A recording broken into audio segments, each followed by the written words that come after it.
I'm Stumpy Nubs, this is Mustache Mike, and welcome to Behind the Sawdust, where we provide sharp commentary to the dull world of woodworking. This week, we have 10 tools that change the world. I tell the wood whisperer where he can stick his plywood. I tell you how to survive the Detroit Woodworking Show. I pick a fight with Glen Huey. We show off some projects, and we give away another tool. But first, the woodworking news. Graham Hayden has a new blog about the two-piece cap iron.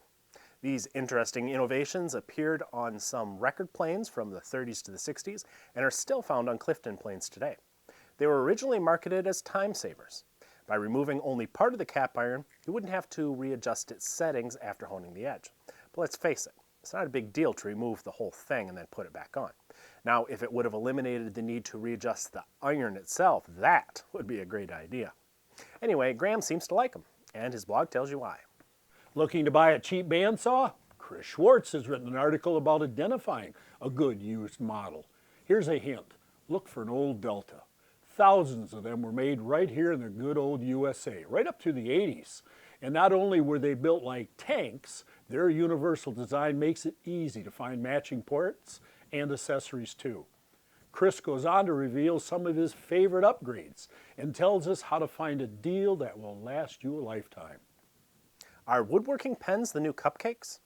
Bake sales have been fundraising favorites for generations.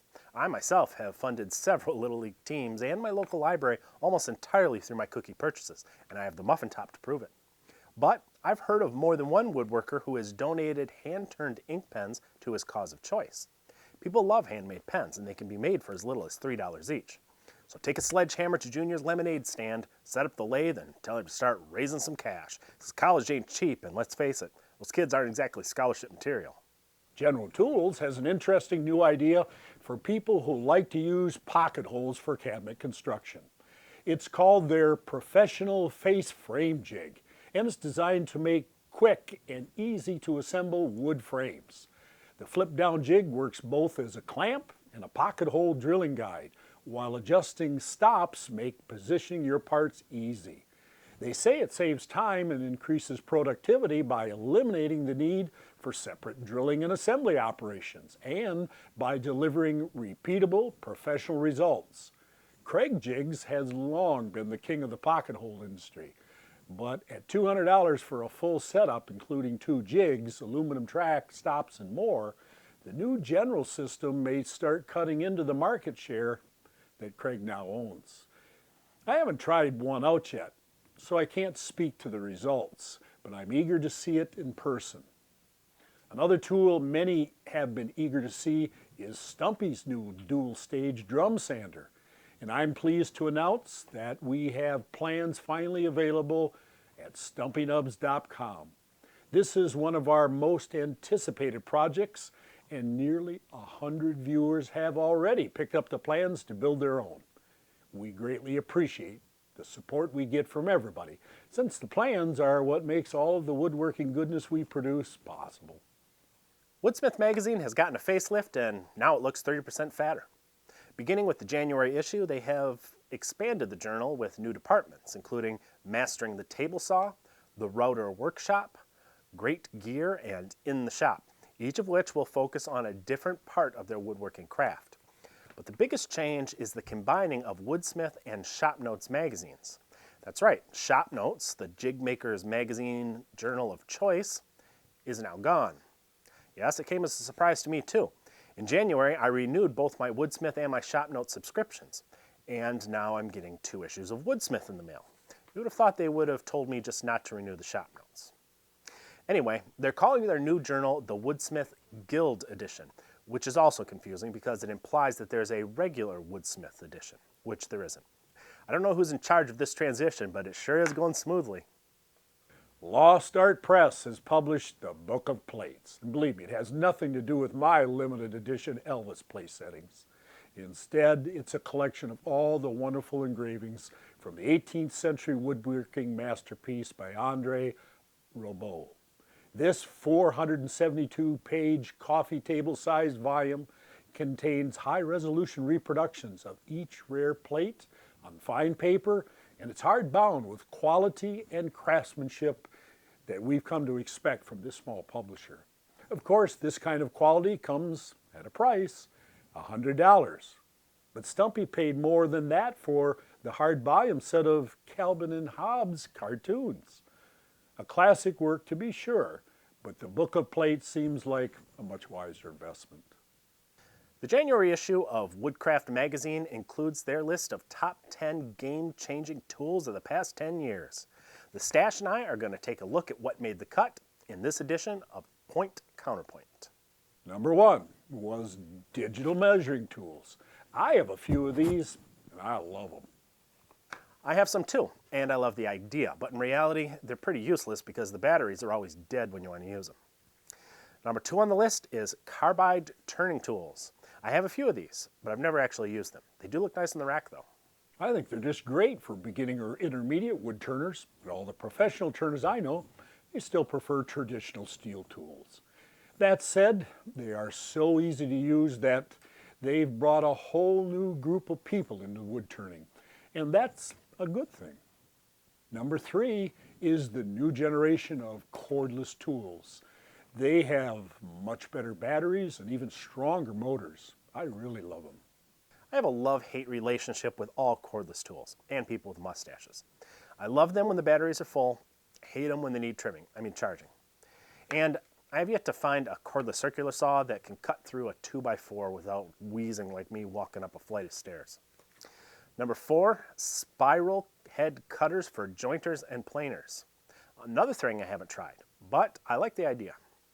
I love the idea. They stay sharper longer, they cut cleaner on figured woods, and if you get a nick, you only have to swap out the little cutter, not the whole set of knives. Number 5 is the Festool Domino. I love this too. It's the biggest thing to happen in joinery since a pocket hole. Meh. They seem like a glorified biscuit joiner. And I mean really glorified because they're insanely expensive. Of course, I'm speaking out of jealousy because I don't have one. I did build one though, and it didn't cost me $1,000. Number 6 was water-based finishes. The Stash and I used to strip and wax floors for a living years ago, and every time I open a can of water-based poly, I swear it's the same thing I slopped on the bathroom tile at A&P. That said, I use them all the time. I love water-based finishes. I don't have to wear a mask, and they dry very fast. You know, they still got a little way to go before they can compete with oil-based finishes, but they made a lot of improvements lately. Number 7 is the pocket hole jig. Got one, love it. What can I say? Is there anything you don't love? Your attitude. I think pocket hole joinery is great, as long as you don't use it in fine furniture construction. Those joints are strong, but a pocket hole blanket chest isn't exactly as nice as a dovetailed one. That said, I use my jig all the time. Number 8 on the list is the Cnc Machine. Last week, I took the side on that, but I want to admit I do think they are great tools to have. I also like my laser printer, and I put bags full of quarters into the post office photocopier. I believe there are 2 kinds of woodworkers, those who love CNC machines and those who don't have one. Enough said. Number 9 is the Digital Lathe. That and Carbide tools have brought wood turning into the modern era. If you're into lathes, you have to love these new digital motors. It's pretty hard to beat a lathe that senses resistance and automatically compensates. And if you've ever gotten your finger stuck in a pulley trying to change the belt speed, you know how great that technology can be. Finally, number 10 on Woodcraft Magazine's 10 game-changing tools of the past 10 years is the SawStop table saw. If you want to know what I think of that, you must have missed last week's show. And the fact that I still have all 10 fingers, 11 toes, and 3 nipples, well, that speaks for itself. Now, before we move on, I want to set your mind at ease. Some have been concerned about how worked up Stumpy and I get when we do these segments. Apparently last week, one of us might have threatened to set the other one on fire, and we don't need to get into who said what. But trust me, our heated debates end with the segment. They are actually inspired by the old Saturday Night Live bits from the 70s. Most of what we say to each other is just bad acting. While I genuinely believe that Stumpy is a moron, I would never set him on fire. This has been another edition of Point Counterpoint. Back to you, Stumpy. With help of reader submissions, Chris Marshall is sharing his 4 tricks for tighter tolerances in the February issue of Woodworker's Journal. They include adding a playing card to take the play out of a jig that rides over your table saw fence, mounting a dial caliper to your joiner's infeed table, using a magnetic featherboard as a table saw stop block, and my favorite, removing built-up sawdust from the hook and loop pad of your sander with a lice comb. I'm surprised I never thought of that. We have lice combs all over this place because those suckers just love mustaches. You can read more in the February issue. Lee Nielsen Toolworks is holding a Sloyd spoon carving workshop taught by Peter Folensby. Folensby is a master joiner at Plymouth Plantation, and he's an expert in 17th and 18th century furniture and evidently also carved spoons. Students will shape their spoons from green wood with a hatchet and with a Sloyd knife, which is how the spoon got its name. Of course, they could have just as easily called it a hatchet spoon, but that's just nitpicking. The workshop will be held on May the 9th and 10th at the Lee Nielsen Toolworks in Warren, Maine. TheWoodWhisperer.com has a new poll on plywood. Should it be used in fine woodworking? What do you think, Mr. Mustache? Absolutely, I think it should be used. Plywood is stable, so it stays flat, moves very little. It comes with any kind of veneer that you could possibly want, and it looks great. Yeah, in fact, that's all plywood is, right? It's just a stack of thick veneers. So if you're going to say plywood is cheating, then wouldn't you also have to say veneers are cheating? And of course, fine woodworking has used veneers, since centuries and centuries ago. In fact, the ancient Egyptians, millennia ago, used plywood, so we know that they used it for fine furniture. Yeah, and that was kind of Mark's question, is it okay to use plywood on fine furniture? He had the thought, well, possibly just on the non-visible parts, like, the bottoms of drawers and things like that. But really, the quality of plywood, modern plywood, is really good. Baltic birch is layers of hardwood and no voids. So basically, for practical purposes, it is a piece of hardwood. And if you're going to judge fine furniture making by its quality, then really there's no reason to say that plywood is inferior to a hardwood one. In fact, some ways it's actually more superior. So what about OSB? The February issue of Popular Woodworking has a thought-provoking article about furniture design. Much of the furniture we build as modern woodworkers was unheard of a couple of centuries ago. Coffee tables and nightstands, even bookcases and desks, are really a product of modern wealth. Early furniture was much simpler in form. Chairs and stools and an odd table or bench really were the most common pieces found in most homes. If you could afford it, you might even have what was called an ambry. This was a type of cupboard that preceded today's hutches and bookcases. They became common in the 1400s, and they held the most important items in the house: food, books, and crockery, things that needed to be locked up. If you'd like to learn more about how this American Gothic design was made, pick up the new issue or visit the link in the show notes for the SketchUp model in a full-size pattern. Every woodworker should have a joiner's mallet. And while you could buy one, why not build one along with Paul Sellers? He's created a 4-part blog and a 2-part video that walks you through the process of building a traditional mallet in the traditional way. You'll learn some important hand tool skills, end up with an heirloom tool for your shop, and by the end, you'll be thinking in an English accent, which will impress the ladies. The woodworking shows will be in Detroit on February the 13th through the 15th at the Suburban Collection Showplace on Grand River Avenue. There will be a full seminar schedule, and many of the biggest names in tools will be represented. Stumpy himself may even decide to stop by to wander through the booths, just trying to get recognized. If you've never been to Detroit, fear not, because Stumpy is here with directions to the event center.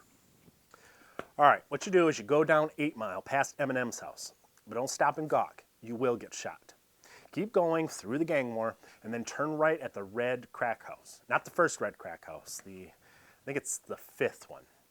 So you're going to turn right there and then go straight until you pass a group of freestyle rappers. Now you're going to want to hang a left there because that's near the welfare office. And believe me, you don't want to be near the welfare office on a Friday.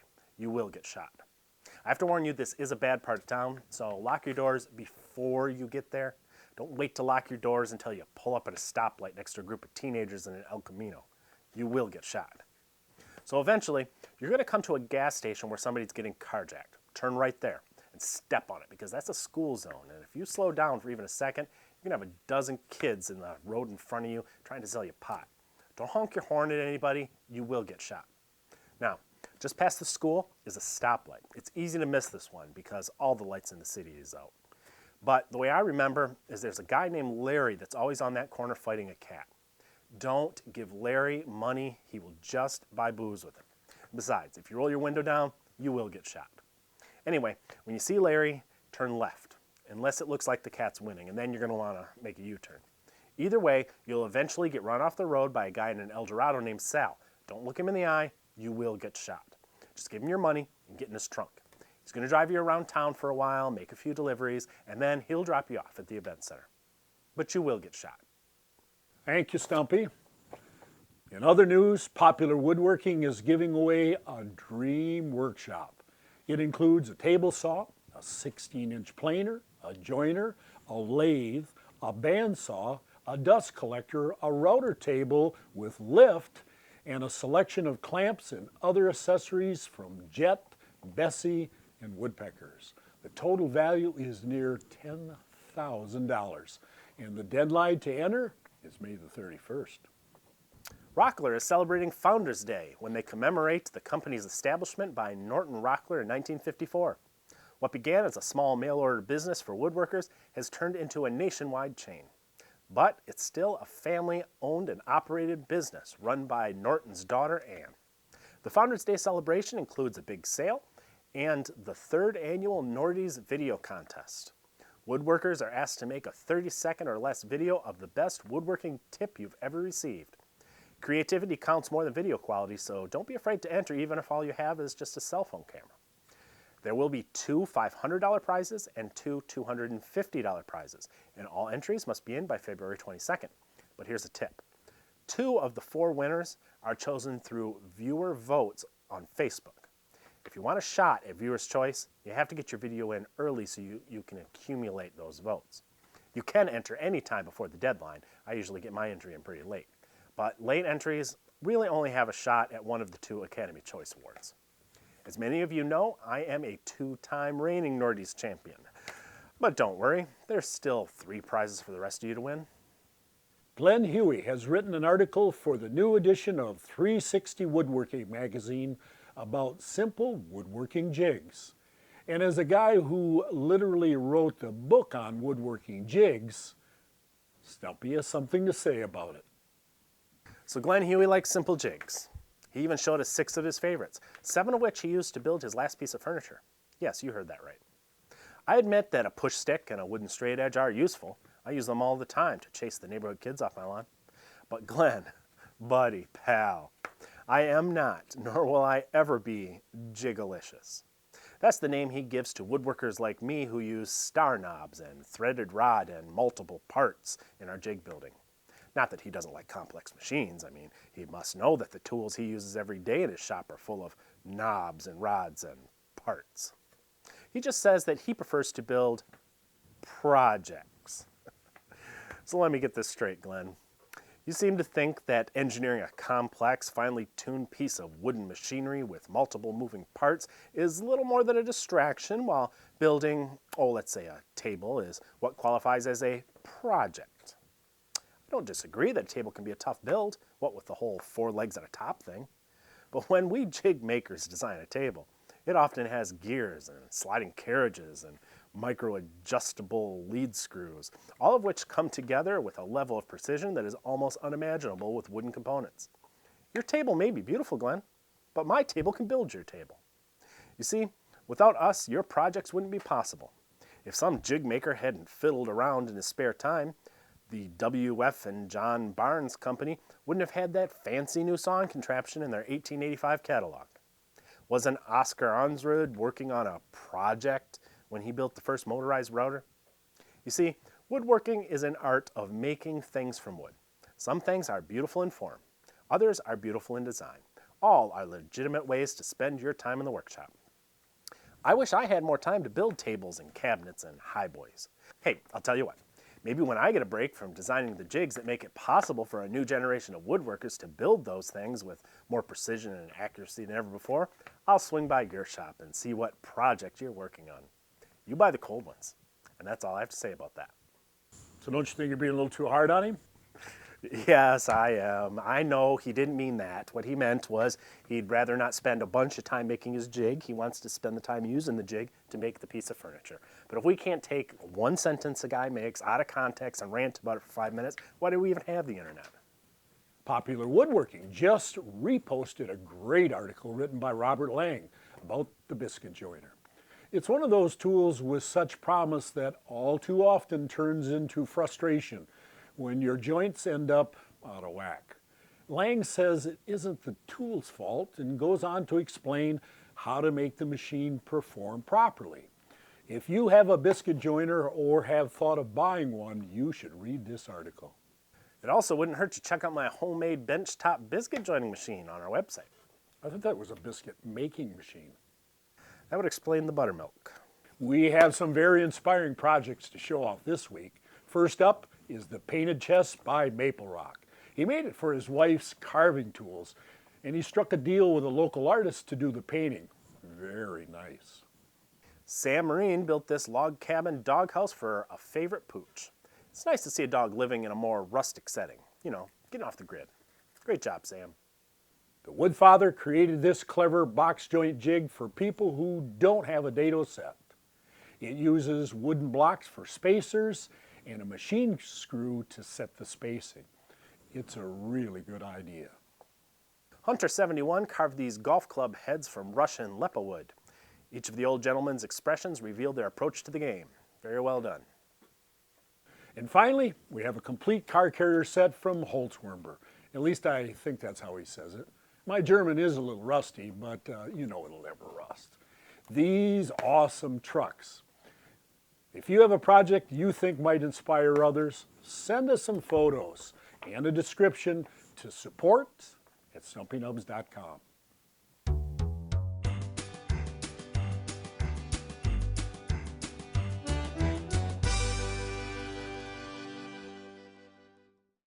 And now the moment we've all been waiting for. This week's tool winner. Stan Pierce, aka Handy Stanley, is the winner of our last Tormek bench grinder tool rest. Congratulations, Stan. Next week, we're going to be giving away the grand prize, a new Tormek T4 wet sharpening system. Here's how you enter. Number one, if you haven't already, and I don't know why you wouldn't have, you need to be a subscriber to our YouTube channel. Number two, if you're not already, you need to add the Stumpy Nubs Twitter feed to your follow list. And then number three, you have to add the Affinity Tools Twitter feed to your follow list on Twitter. And then you need to tweet out this. This is a really big deal, so we wanted to do something special. Instead of our regular tool review, this week we put together a comprehensive video all about the Tormek system. We took our cameras to meet with the folks from Sweden and asked them all sorts of questions. The goal was to see if the Tormek is really worth that high price tag. If you've ever thought of upgrading your sharpening system, you really should watch this video. You'll learn a lot and you'll be able to decide for yourself if it's worth investing in. That video is available now at stumpynubs.com.